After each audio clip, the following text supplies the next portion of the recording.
विद्यार्थियों, आज हम बात करेंगे बीए द्वितीय सेमेस्टर की प्रयोजन मूलक हिंदी के अंतर्गत आने वाली पारिभाषिक शब्दावली को लेकर।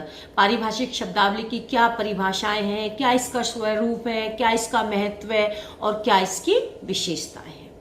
पारिभाषिक शब्दावली, पारिभाषिक जो शब्दावली है ये अंग्रेजी के टेक्निकल का अनुवाद है, यानी कि तकनीक, और बहुत से विद्वान इसको तकनीकी शब्दावली भी कहते हैं। तो पारिभाषिक शब्दावली है क्या?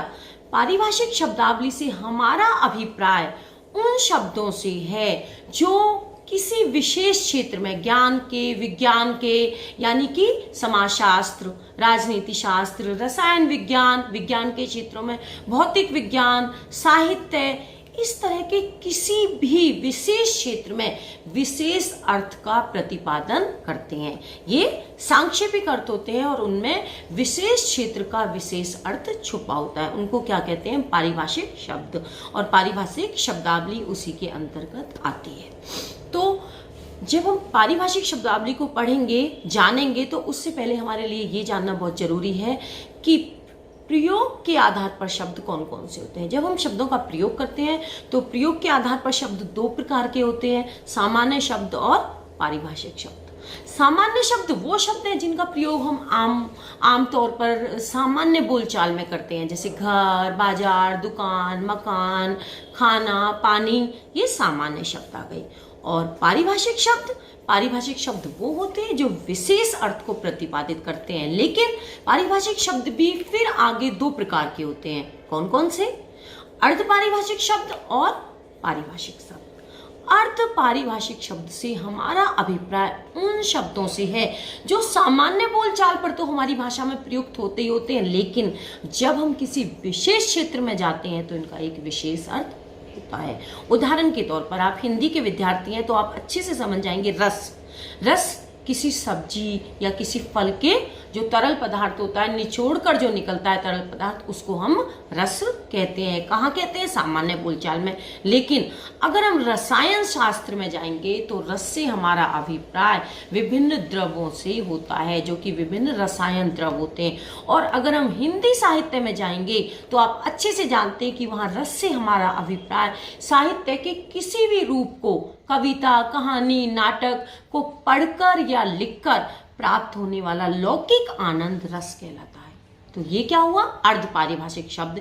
और अर्ध पारिभाषिक शब्द में और मैं आपको बताती हूँ, उदाहरण के तौर पर स्पीकर हम आम बोलचाल में भी कह सकते हैं, और स्पीकर राजनीति शास्त्र में जो हमारा संसद और दोनों के बीच में मध्य होता है, वो स्पीकर हमारी संसद और आपको कहेंगे कि विधानसभा और विधान परिषद के जो दोनों का वो कहेंगे कि दोनों की जो सभाएं बुलाता है, दोनों का जो बैलेंस बनाता है, स्पीकर वो होता है। यानी अहम बात यह है कि राजनीति शास्त्र का भी शब्द है स्पीकर, और स्पीकर आम बोलचाल में भी प्रयुक्त होता है। और अर्ध पारिभाषिक के बाद पारिभाषिक शब्दों की खास विशेषता ये है कि वो जिस अर्थ को प्रतिपादित करते हैं उनका संबंध उसी अर्थ से होता है, उसे इतर या उतर इनका अर्थ नहीं होता है। जैसे खाता, अकाउंट, किसी के भी बैंक में हम जब वाणिज्य के क्षेत्र में जाएंगे तो खाता क्या है? एक पारिभाषिक शब्द है। कोशिका एक पारिभाषिक शब्द है। तो ये क्या है? हर क्षेत्र के विशेष शब्द हैं। स्वनिम हिंदी साहित्य का पारिभाषिक शब्द है, ये उसी अर्थ को प्रतिपादित करते हैं। अब हम बात करते हैं कि इनकी परिभाषाओं को लेकर किसने क्या परिभाषाएं दी। तो सबसे पहली परिभाषा आती है डॉक्टर रघुवीर, जो कि इसकी जो हमारी पारिभाषिक शब्दावली के विभिन्न संप्रदाय हैं उनमें उनका अहम रोल है, जो है पुनरुत्थानवादी या उदारवादी संप्रदाय को लेकर। और डॉक्टर रघुवीर ने बहुत बड़ा जो है शब्दकोश तैयार किया है और उनको पाणिनि की संज्ञा भी दी गई है।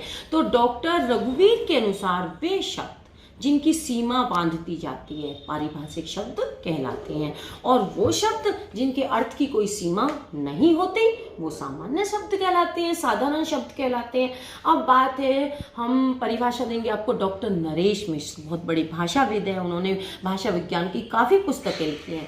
तो वो कहते हैं कि जिन शब्दों को ज्ञान व विज्ञान के किसी विशेष क्षेत्र में विशेष अर्थ के लिए प्रयुक्त किया जाए उनको हम पारिभाषिक शब्द कहते हैं। डॉक्टर भोलानाथ तिवारी काफी बड़े भाषाविद हैं, आपने उनका नाम अच्छे से सुना हुआ है। वो कहते हैं कि ऐसे शब्द जो रसायन विज्ञान, भौतिकी, राजनीति, साहित्य और आप कहेंगे समाजशास्त्र और दर्शन शास्त्र आदि, इन सभी विशेष क्षेत्रों में विशिष्ट अर्थ के साथ प्रयुक्त होते हैं, उनको हम क्या कहते हैं? पारिभाषिक शब्द और पारिभाषिक शब्दावली। अब हमने परिभाषाएं पढ़ ली, हमने उसके अर्थ देख लिए, तो इसका स्वरूप हम अच्छे से निर्धारित कर सकते हैं। परिभाषाओं के आधार पर हम बता सकते हैं, नंबर 1, पारिभाषिक शब्दावली का जो स्वरूप है वो स्पष्ट होता है और इनका अर्थ निश्चित होता है। नंबर 2, पारिभाषिक जो शब्द है वो एक सीमा के अंतर्गत बंधे होते हैं, इस सीमा से इतर या उतर इनका अर्थ नहीं जाता। तीसरा, इनका प्रयोग किसी विशेष प्रयोजन के लिए होता है, यानी कि ये किसी विशेष अर्थ को प्रतिपादित करते हैं। नंबर 4, पारिभाषिक जो शब्दों का अर्थ है वो अभिधा में होता है, यानी कि ये सीधा अर्थ प्रस्तुत करते हैं। अच्छा, ये हमारे क्या हो गए? इनके स्वरूप हो गए। दूसरा, ये शब्द विशेष क्षेत्र में ही प्रयुक्त होते हैं। जो शब्द भौतिकी में, जो शब्द जिस अर्थ के लिए प्रयुक्त हो रहा है उस अर्थ के लिए वो भौतिकी में ही प्रयुक्त होगा। जरूरी नहीं है कि वो अर्थ उसका साहित्य में या रसायन में या किसी और विज्ञान में उस अर्थ को प्रतिपादित करता हो, यानी इनकी सीमाएं बंधी होती हैं। तो ये हो गया पारिभाषिक शब्दों का स्वरूप।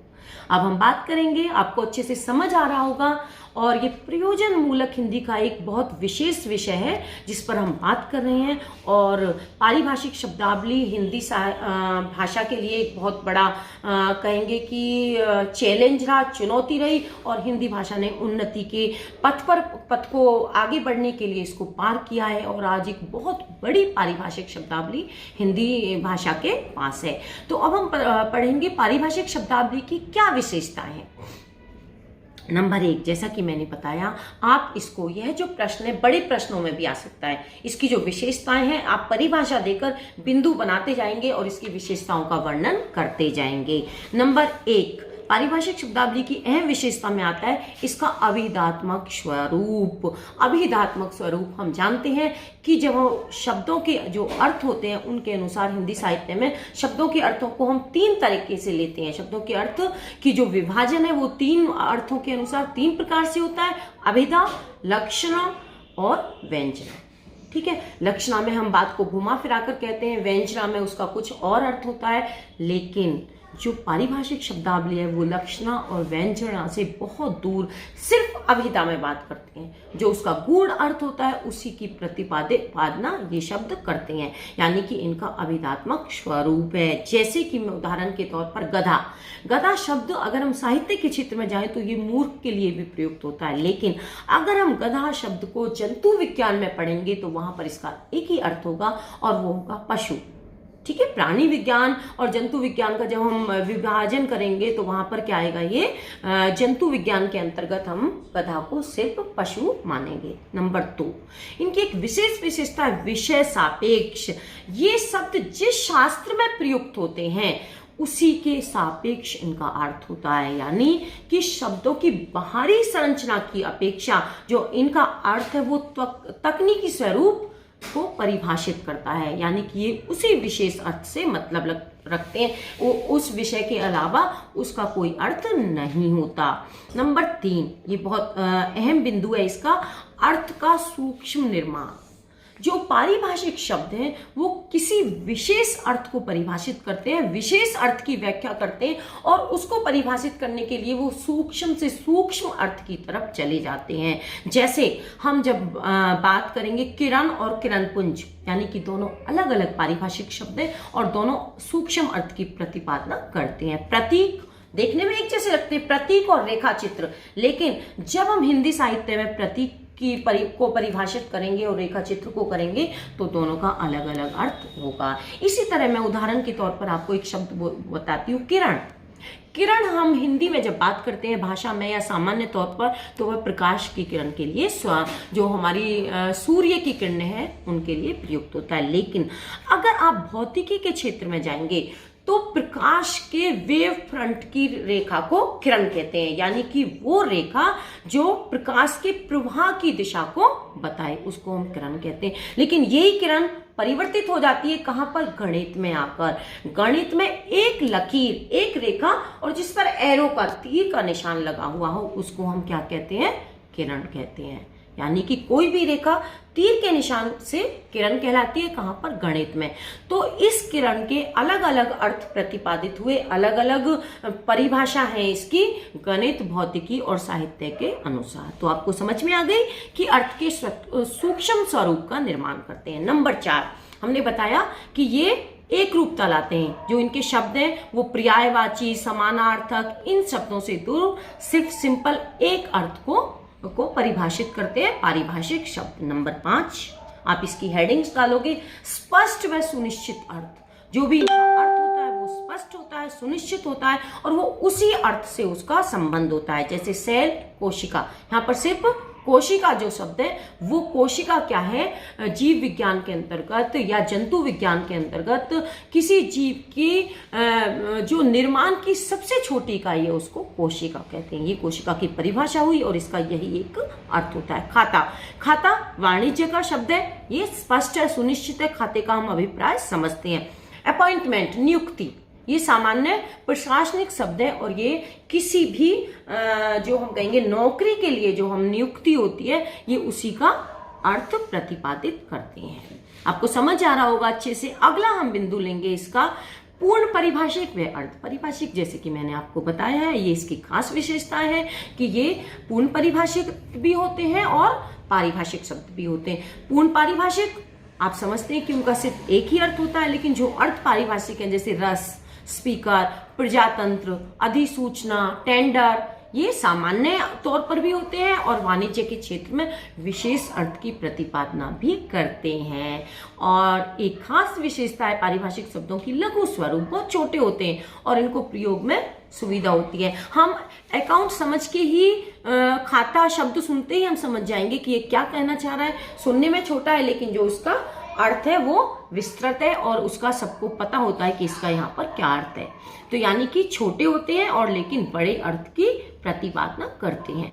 अगला हमारा बिंदु है, आप अच्छी से इसकी जो विशेषताएं हैं आप उनको बिंदु बना बना कर लिखते जा रहे हैं। और अगला हमारा बिंदु है इसकी हम विशेषताएं बता रहे हैं, पूर्ण पारिभाषिक शब्द व अर्ध पारिभाषिक शब्द। मैं इनकी पहले भी आपको बता चुकी हूँ कि ये इसकी अहम विशेषताओं के अंतर्गत आता है।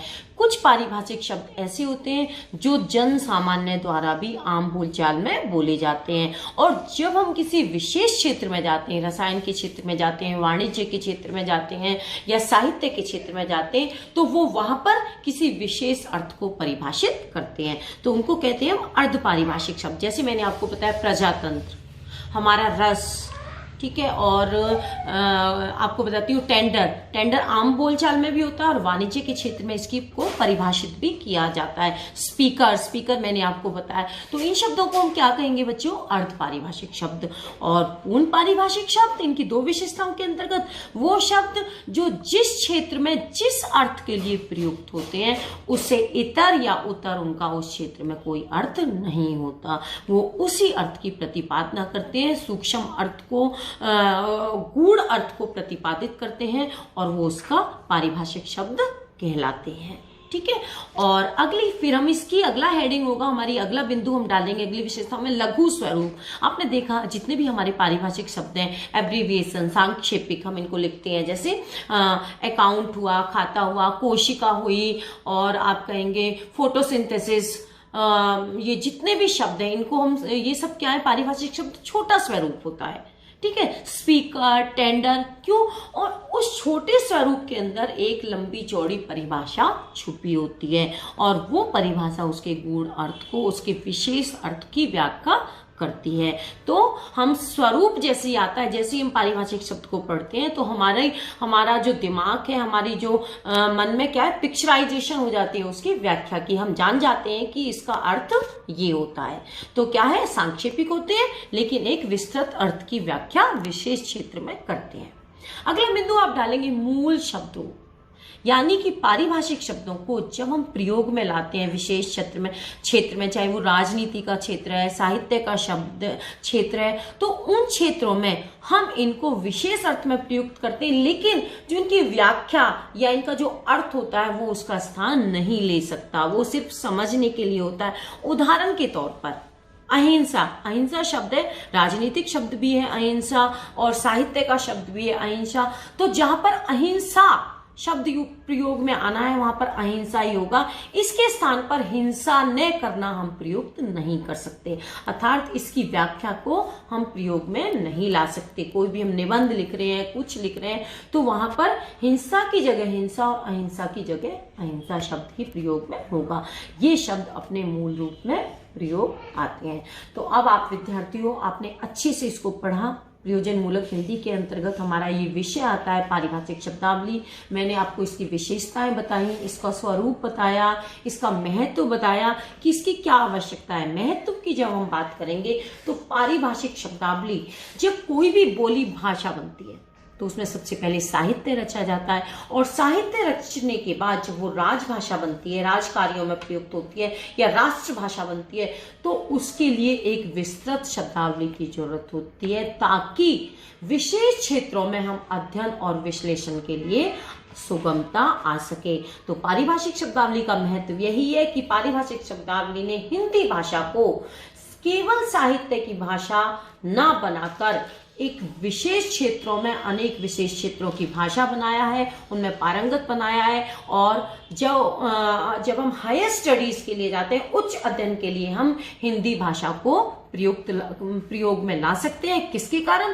पारिभाषिक शब्दावली के विस्तृत स्वरूप के कारण। तो सबसे बड़ा महत्व यही है पारिभाषिक शब्दावली का। नंबर 2, पारिभाषिक शब्दावली के माध्यम से हम हिंदी भाषा में अनेक क्षेत्रों की में पारंगत हो सकते हैं, उनके गूढ़ अध्ययन को हम कर सकते हैं। नंबर 3, जितनी किसी भाषा की पारिभाषिक शब्दावली समर्थ होगी, विस्तृत होगी और रिच होगी, मतलब भरी पूरी होगी, वह भाषा अंतर्राष्ट्रीय स्तर पर उतना ही प्रयोग में उसको लाने में आसानी होगी और वह अपने विकास की नई संभावनाएं हो सकती है। तो ये क्या है हमारी पारिभाषिक शब्दावली की महत्व, स्वरूप, विशेषताएं, परिभाषाएं। हमने इसको अच्छे से किया। अब हम बात करेंगे इसके प्रश्न उत्तरों को लेकर। तो जो सबसे पहला प्रश्न बनता है वो उसमें ये बनता है कि पारिभाषिक शब्दावली की परिभाषाएं देते हुए इसके स्वरूप को स्पष्ट कीजिए। मैंने वीडियो के अंत में जितने भी प्रश्न उत्तर बनते हैं वो मैंने वीडियो के अंत में डाल दिए हैं, और पारिभाषिक शब्दावली को लेकर जितने भी मुख्य बिंदु हैं वो बिंदु मैंने वीडियो के आरंभ में डाल दिए हैं। आप उनको अच्छे से देखेंगे, पढ़ेंगे,